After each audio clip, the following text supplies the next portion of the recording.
नमस्कार सभी को। सभी का बहुत बहुत स्वागत है आपके अपने YouTube चैनल में। आज हम लेक्चर 3 मैग्नेटिज्म पर देखेंगे, जिसमें हम बायो-सावर्ट्स का लॉ है जो उसको डिस्कस करेंगे। उससे पहले हम करंट एलिमेंट के बारे में जानेंगे, करंट एलिमेंट एक्चुअली होता क्या है। उसके बाद बायो-सावर्ट्स का जो भी लॉ है वो हम डिस्कस करना स्टार्ट करेंगे और उनके बीच में जो डिफरेंस है, किसके बीच में, कूलम्ब्स लॉ और बायो-सावर्ट्स के लॉ के बीच में जो डिफरेंस है उसको देखेंगे कि दोनों जो हमारे फोर्स होते हैं वो लॉन्ग रेंज फोर्स होते हैं, किस कारण होते हैं, ये हम आज डिस्कस करेंगे। सबसे पहले जो चैनल जब बच्चे चैनल पर नए हैं वो चैनल को सब्सक्राइब करें, लाइक करें और शेयर करें। और जिन बच्चों को कुछ प्रॉब्लम आती है तो टेलीग्राम चैनल पर अपना प्रॉब्लम्स लिखें और हमें भेजें ताकि हम आपकी प्रॉब्लम्स को सॉल्व कर सकें। स्टार्ट करते हैं। करंट एलिमेंट क्या होता है। जैसे हम बात करते हैं किसी भी पॉइंट के लिए, जैसे पॉइंट चार्ज की बात करते हैं, वैसे ही एक अगर किसी वायर के अंदर हम करंट फ्लो करवाते हैं तो हमने ये जरूर देखा होगा कि एक वायर ली और वायर के अंदर हमने क्या किया, इतना सा पार्ट क्या ले लिया, डीएल का ले लिया। तो इसको एक्चुअली बोलते क्या है, इसको ही तो हम बोलते हैं करंट एलिमेंट। ये तो बोलते हैं current element, but actually current element ये लेके इससे क्या फर्क पड़ता है।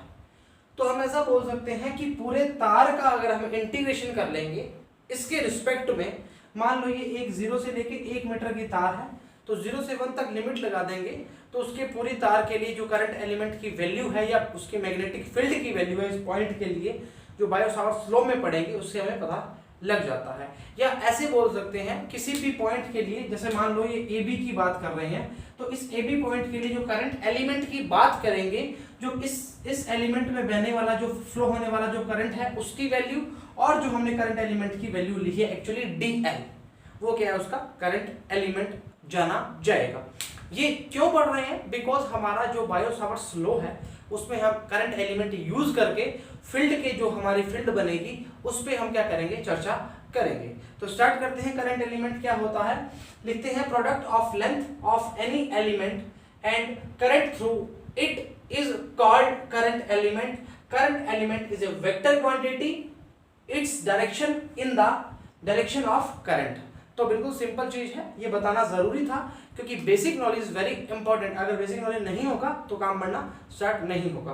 तो इसको इरेज करेंगे और आपको थोड़ा सा वापस इसका डायग्राम बना के समझाएंगे। ज्यादा वक्त नहीं लेंगे, बट जो इंपॉर्टेंट चीज है उसके लिए ज्यादा वक्त लेंगे भी। अच्छा, ये हमने बोला एक करंट एलिमेंट लिया, मान लो ये वाला करंट एलिमेंट है, इसमें एक बहुत स्मॉल पार्ट हमने क्या लिया, डीएल लिया, जिसमें करंट जो है वो आई का फ्लो हो रहा है। मान लो ये करंट एलिमेंट हमने जो वायर लिया है वो ए से बी तक लंबी है, इसको बोल सकते हैं ए बी। तो इसके जो करंट एलिमेंट की वैल्यू आएगी, वो करंट एलिमेंट की वैल्यू क्या आएगी, ए बी बराबर जो आएगा वो क्या आएगा, आई जो करंट बह रहा है और जो डीएल हमने क्या किया है उसका पार्ट लिया है। तो I D L is what, current element. तो ए बी को हम क्या बोलेंगे, करंट एलिमेंट। समझ आई। अच्छा, ये तो करंट एलिमेंट हो गया, आई क्या हो गया, करंट हो गया, और डीएल का उसका पार्ट हो गया। तो एलिमेंट किसका, लेंथ ऑफ का, उसके डीएल जो हमने लेंथ ली है। तो ये थोड़ा सा ध्यान रखना इंपॉर्टेंट चीज बनती है। क्लियर है, छोटा सा पॉइंट था जो बताना जरूरी था। अच्छा, अभी हम जो आज पढ़ने वाले हैं वो हमारा है बायो-सावर्ट्स का लॉ। तो बायो-सावर्ट्स का लॉ क्या बोलता है हम आज जानेंगे। हम अरे इसको मैं इरेज नहीं करता, इसके लिए आपको वक्त देंगे, अभी आप लिख लेना। पहले सबसे पहले हम क्या करेंगे, इसको हम थोड़ा सा बायो-सावर्ट्स के लॉ के बारे में जानेंगे। क्या है बायो-सावर्ट्स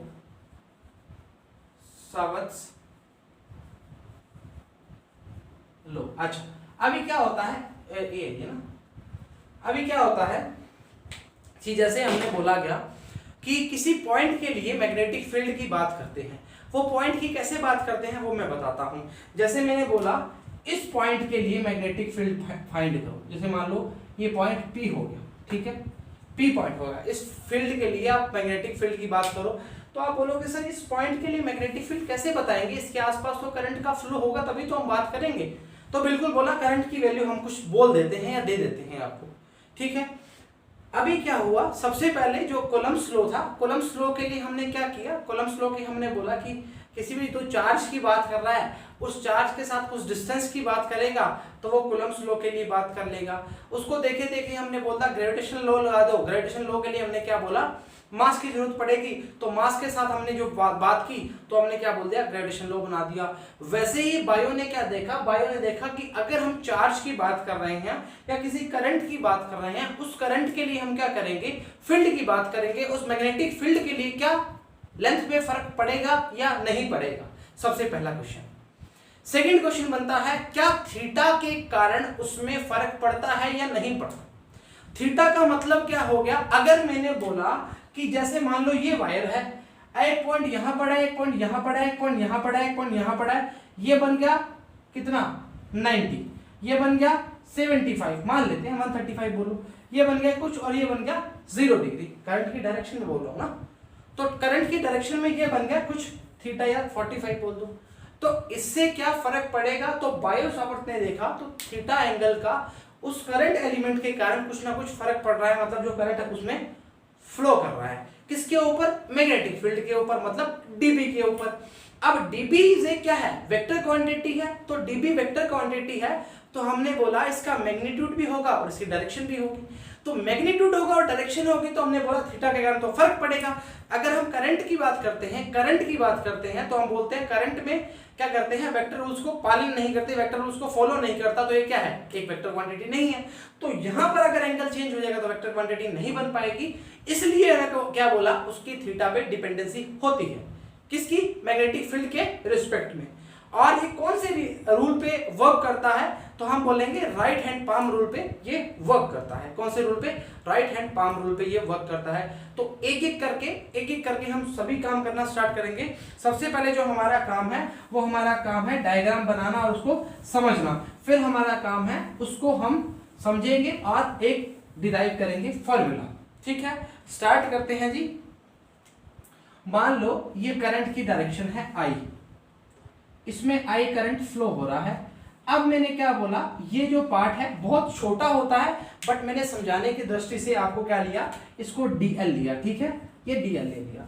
अभी क्या होता है, अभी इस पार्ट से लेकर जो इसका स्मॉल एलिमेंट है, इस पी पॉइंट पे हमने क्या किया, इस पे हमें मैग्नेटिक फील्ड की वैल्यू फाइंड करनी है। इस मैग्नेटिक फील्ड की वैल्यू हमें जो फाइंड करनी है, तो डीबी हम अगर लिखेंगे तो डीबी एक वेक्टर क्वांटिटी है, तो इसके ऊपर हम क्या लगाएंगे, एक एरो लगा देंगे। अब हम क्या बोलते हैं, इस पॉइंट से लेके मान लो इस पॉइंट पे हम काम करते हैं, इसके बीच में जो एंगल है वो एंगल कितना है, थीटा एंगल है। समझ रहे हो। अच्छा, अभी हम क्या बोलेंगे, इस एबी जो वायर है इसके लिए हम क्या करेंगे, इस पी पॉइंट के लिए मैग्नेटिक फील्ड को हम फाइंड करेंगे। सबसे पहले हम काम करेंगे कि जो इसकी लेंथ है इस पे डिपेंडेंट करता है, करंट पे डिपेंडेंट करता है और थीटा पे डिपेंडेंट करता है। सबसे पहले ये काम करना स्टार्ट कर रहा है, और डिस्टेंस की बात तो करनी ही करनी है। मान लो ये डिस्टेंस क्या है, ये डिस्टेंस क्या है, आर है। क्लियर है, तो अभी स्टार्ट करते हैं। जो डिपेंडेंसी है पहले उसको प्रोपोर्शनल में लिखते हैं, फिर काम करना स्टार्ट करते हैं। जो फर्स्ट पॉइंट है वो ये है कि जो मैग्नेटिक फील्ड है डीबी जो है डिपेंडेंट किस पे करता है, करंट पे करता है। किस पे करता है, करंट पे करता है। ठीक है, सेकंड पॉइंट बोलेंगे जो dB है वो 1/r² पे करता है, मतलब हम क्या बोलेंगे, डिस्टेंस पे करता है। तो अगर मैं आपको लिखवाना चाहूं तो लिखवा सकता हूं कि जो हमारा मैग्नेटिक फील्ड है is directly proportional to its current, magnetic field directly proportional to inversely proportional to 1/r², मतलब डिस्टेंस। और dB की जो वैल्यू है वो किस पर डिपेंड करती है, उसकी लेंथ पर, मतलब हम लेंथ क्या लेंगे, आई डी एल ले लो, जो पॉइंट ले रहे हैं डीएल लेंथ के लिए, मतलब क्या लेंगे, उसका लेंथ ले सकते हैं या लेंथ का या करंट जो भी बोल सकते हो। और जो डीबी है वो डिपेंड करता है साइन थीटा पर। ठीक है, मतलब एंगल पर। ठीक है, ये बहुत सिंपल सी चीज बताइए। अगर इस वे में लिखना है तो ठीक है, इस वे में नहीं लिखना तो भी ठीक है। ठीक है, अभी सभी इक्वेशन को हम ऐड करेंगे तो dB प्रोपोर्शनल जो आएगा वो आएगा IDL sin थीटा अपॉन में r²। अगर आपकी बुक्स में ऐसा नहीं दिया तो एक बात और हो सकती है, इस पॉइंट को ना लिखते हुए आप क्या लिखोगे, I क्रॉस DL, जो मैं आपको एक पार्ट में लिख देता हूं ताकि आपको दुविधा ना हो। अगर मैं यहां लिखना चाहूं तो सही रहेगा। वो क्या होगा, उसमें क्या लिया होगा, dB equals to K magnetic field के लिए I cross dl upon r square. तो इसका फंडा भी मैं आपको बताऊंगा कि जो क्रॉस प्रोडक्ट हटाते हैं तो साइन थीटा जो आएगा उसके लिए भी हम बात करेंगे। तो स्टार्ट करते हैं dB बराबर में dB इक्वल्स प्रोपोर्शन हटाएंगे तो क्या आएगा, dB इक्वल्स टू जो आएगा dB इक्वल्स टू प्रोपोर्शन हटाने पे हम क्या लगाएंगे, एक कांस्टेंट लगाएंगे मैग्नेटिक फील्ड के लिए, वो क्या आएगा IDL साइन थीटा अपॉन में आर स्क्वायर। हमारे पास ये अच्छा सा फॉर्म बन गया, ये फॉर्म बन गया। अभी इसमें जो Km की वैल्यू होती है, Km की वैल्यू क्या होती है, वो होती है म्यू 0 अपॉन में 4 पाई। क्या होती है, म्यू 0 अपॉन में 4 पाई। अभी क्या होता है, म्यू 0 की जो वैल्यू होती है और इसकी पूरी की जो वैल्यू होती है वो क्या होती है 10⁻⁻⁷। ठीक है। अगर खाली म्यू 0 की बात की जाए, वैक्यूम की जो परमिटिविटी होती है, परमिबिलिटी होती है जो, सॉरी, वो क्या लिखते हैं 4 पाई इंटू 10⁻⁻⁷। ये पूरी वैल्यू आप लिख सकते हैं, इसमें कोई दो राय वाली बात नहीं है। क्लियर है, क्लियर है। अच्छा, अब इसमें अब सबसे मेन चीज जो वाली बात है वो ये है कि dB Km into IDL upon r square, ये बात कर रहे हैं। अगर इसमें जो क्रॉस लगा, एक क्रॉस है, ध्यान रखना जी, एक क्रॉस है I क्रॉस DL है, थोड़ा इसमें लिख देता हूं मैं, I क्रॉस DL है। ठीक है। अभी होता क्या है जी, ये होता ये है कि सर क्रॉस जब हटाएंगे तो इसके लिए हम जो साइन थीटा लगा रहे हैं, और आपने बीच में बोला था कि ये राइट हैंड रूल पर काम करता है, राइट हैंड रूल पर काम करता है। राइट मतलब ये वाला हो गया। जो इसका थंब होता है वो क्या होता है, लेंथ की बात करता है, मतलब DL की बात करता है। जो पाम अलोंग होता है ये AL की बात करता है, सॉरी R की बात करता है। और ये जो इसकी एक्सिस होती है ये किसकी बात करती है, ये किसकी बात करती है, नॉर्मल टू द सरफेस, मतलब मैग्नेटिक फील्ड की बात करती है। अगर मैं इसको लेना चाहूं, इसको क्या लेना चाहूं, DL लेना चाहूं, इसको मैं R लेना चाहूं, इसको मैं R लेना चाहूं, तो हमने बनने वाली जो मैग्नेटिक फील्ड की डायरेक्शन क्या है, अंदर की ओर है, मतलब इसको हम क्रॉस से दिखाएंगे। ठीक है। इसको मैं वापस समझाऊंगा, अगर ये आप उतारना चाह रहे हैं तो उतारिए। इसके बाद हम इसको इरेज करके इन दोनों के बीच में डिफरेंस, कॉलम्स लॉ और इनके बीच में कॉलम्स लॉ और बायो-सावर्ट्स लॉ की सिमिलरिटीज और डिफरेंसेस लिखेंगे। उसके बाद इसकी जो पूरे की यूनिट लिखेंगे, और हमारा जो इसको, अगर आप एक बार राइट हैंड पाम रूल को मैं वापस से समझा दूंगा। इतना उतारिए, 2 मिनट में आता हूं, आप स्क्रीनशॉट लीजिए। हाँ जी, तो अभी हमारा जो पार्ट है हमने इससे पहले लिख लिया, जो dB का फॉर्मूला है वेक्टर फॉर्म में, वो उम्मीद करते लिख लिया होगा। अभी हमने सिमिलरिटीज और डिफरेंसेस चेक करने हैं, क्या होते हैं दोनों के बीच में with respect two columns law, क्योंकि स्टार्टिंग में भी बात बोली थी कि कॉलम्स लॉ और ग्रेविटेशन लॉ के उसके मेल जोल से हमने बोला था कि बायो ने भी सोच के बनाया था, या ऐसे बोल सकते हैं कॉलम्स लॉ को देख के ग्रेविटेशन की बात की थी, उसके बाद हमने क्या की थी, बायो-सावर्ट्स लॉ के अकॉर्डिंग बात की थी। तो कुछ इसके क्या है, सिमिलरिटीज हैं और कुछ डिफरेंसेस हैं, दोनों को चेक करेंगे और दोनों को समझेंगे क्या होता है।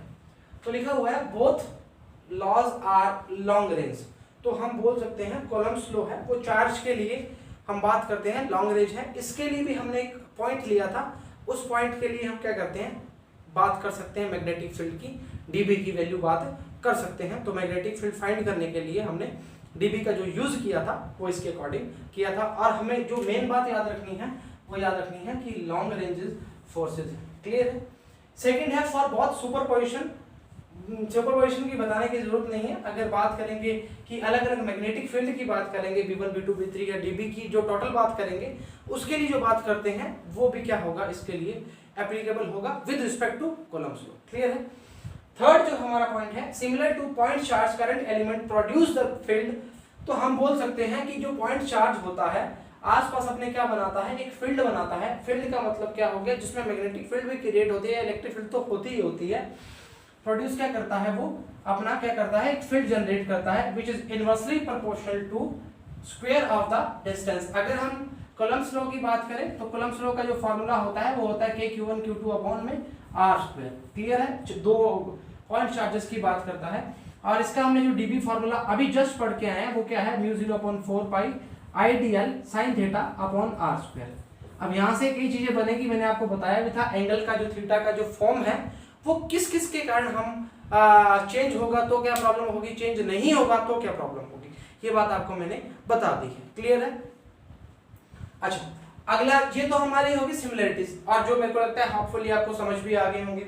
डिफरेंसेस में चेक करते हैं।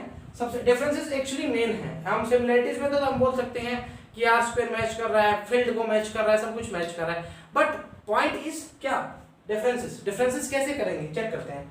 करंट एलिमेंट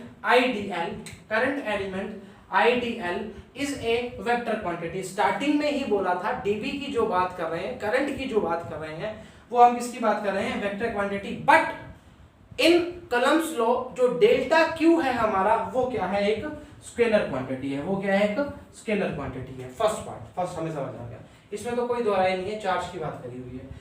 सेकंड जो है, produce magnetic field depends on angle, समझ गए बात, between current element and position हमने बोला था आर के लिए, where electric field does not depend any angle. देखा है इसमें कुछ एंगल बन रहा है, कोई एंगल नहीं बन रहा। तभी मैंने दो तीन चीजें जिनको फोर्स करके आपको बताया था कि यहाँ पर 90, यहाँ पे 0 डिग्री है, 45 है, यहाँ 90 है, यहाँ कुछ और है, तो एंगल में कैसे हम चेंज करेंगे बताया था। तो दोनों में क्या है डिफरेंस, ये वाला है। In Biot-Savart's law magnetic field in the direction of current theta 0 और 180 पे, बिल्कुल सही बात है। साइन थीटा 0 की वैल्यू बात करोगे तो 0 आएगा, 180 की बात करोगे तो कुछ और आएगा, इस 0 आएगा। और where electric field independent from angle, ये हम अगर ऐसे बोल सकते हैं कि इसका एक पार्ट है, या हम बोल सकते हैं दोनों एमसीक्यू में ये सही है, ये सही है, तो दोनों सही हैं। तो वैसे ही हम बात करेंगे इसके लिए क्या है, इसके डिफरेंसेस और सिमिलरिटीज। तो हमने क्या क्या पढ़ा, तो हमने ये पढ़ा कि जो फर्स्ट में है बोथ लॉ जो है जो वो लॉन्ग रेंज है, थोड़ा सा एक बार रिपीट कर लेते हैं। फॉर बोथ सुपरपोजिशन के लिए वैलिड है। थर्ड है वो पॉइंट चार्ज के लिए जो होता है वेक्टर क्वांटिटी होता है, और दूसरा जो होता है वो स्केलर क्वांटिटी होता है। डिफरेंसेस में हमने चेक किया था, डिफरेंसेस में हमने क्या दिया था, जो आईडीएल है वो वेक्टर क्वांटिटी है, वो डेल्टा क्यू है वो स्केलर क्वांटिटी है। इसमें जो मैग्नेटिक फील्ड है डिपेंड ऑन एंगल करता है, इसमें कोई एंगल की बात ही नहीं हो रही। सेकंड थर्ड जो हमने पॉइंट किया था, थीटा की वैल्यू 0 180 होगी, इस पे 0 वैल्यू बनेगी, इस पे एंगल ही नहीं है तो एंगल की बात ही नहीं होगी। तो मेरे हिसाब से ये आपको समझ आ गया होगा। अब मैं आपको एक चीज जो समझाने वाला हूँ, वो चीज इसलिए समझाने वाला हूँ, उसमें इसलिए नहीं समझाई क्योंकि मैंने कहा पहले उतार लीजिए फिर हम काम करना स्टार्ट करेंगे। अब मैं इस पे इरेज कर रहा हूँ, होपफुली आपने उतार लिया होगा या स्क्रीनशॉट ले लिया होगा। अभी मैं बताता हूँ, जो डीबी के लिए मैंने आपको एक फॉर्म बताई थी, और यहाँ पे एक डिब्बे में ब्लू कलर डिब्बे में आपको मैंने जो वैल्यू लिखी थी उसका क्या मतलब होता है, समझते हैं जिस चीज को। हाँ देखो, डीबी की जो बात की थी हमने, इस पे वेक्टर भी लगाया था आपको, μ0/4 भी लिखा था, I क्रॉस dl भी लिखा था, और अपॉन में r स्क्वायर लिखा था। अभी साइन थीटा की बात नहीं करेंगे, अभी सिर्फ और सिर्फ इस कॉन्सेप्ट को समझेंगे कि हमने जो फील्ड के लिए बनाया था, ये हमने बनाया था करंट एलिमेंट, सॉरी करंट के लिए I, इसको बनाया था D, यहाँ से हमने कुछ पार्ट लिया था, यहाँ हमने एंगल बनाया था थीटा, और इसको लिया था R, इस पॉइंट को बोला था P पॉइंट है, और यहाँ बोला था DB, और यहाँ हमने एक ऐसा चिन्ह लगाया था, साइन किया था, हमने बोला था फील्ड अंदर की ओर है। ये कैसे किया, क्लियर आप समझते हैं। सबसे पहले इस पे जो एप्लीकेबल रूल होगा उसको बोलेंगे राइट हैंड पाम रूल। अब समझो इस चीज को, इसके लिए ये राइट हैंड लिया। अभी मैं आपको तीन चीजें बताऊंगा, एक तो थंब अलोंग, पाम अलोंग, और इन द डायरेक्शन टू, या नॉर्मल टू द सरफेस, या normal to the plane gives the direction. मैं आपको तीन चीजें लिखता हूं, एक तो लिखता हूं, फर्स्ट जो लिखता हूं मैं लिखता हूं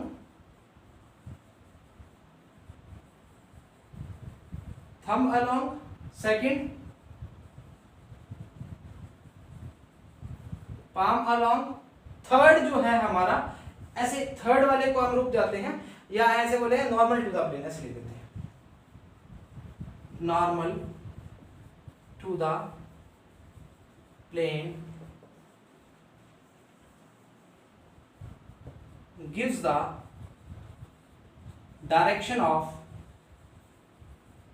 magnetic field। अब थोड़ा सा कंसंट्रेट करना, शायद समझ आना स्टार्ट हो जाए, नहीं तो नहीं है।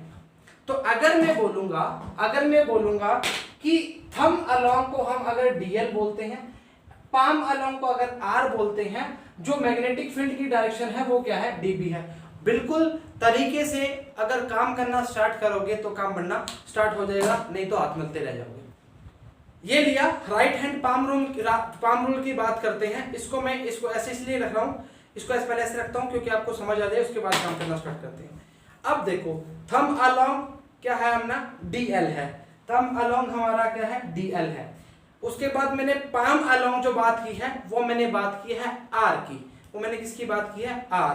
थर्ड जो मैं बात कर रहा हूं डायरेक्शन की बात कर रहा हूं, अगर मैं इसको ऐसे लेता हूं, देखो मैं ऐसे लेता हूं कि ये क्या है थम अलोंग, ये क्या है जो डायरेक्शन है वो क्या है आर की, हमारे पाम अलोंग है, और जो मैग्नेटिक फील्ड है वो क्या बन रहा है, अंदर की ओर बन रहा है। समझ रहे हो, अंदर की ओर, बाहर की ओर थोड़ी जा रहा है, ये अंदर की ओर जा रहा है, along the direction normal to the.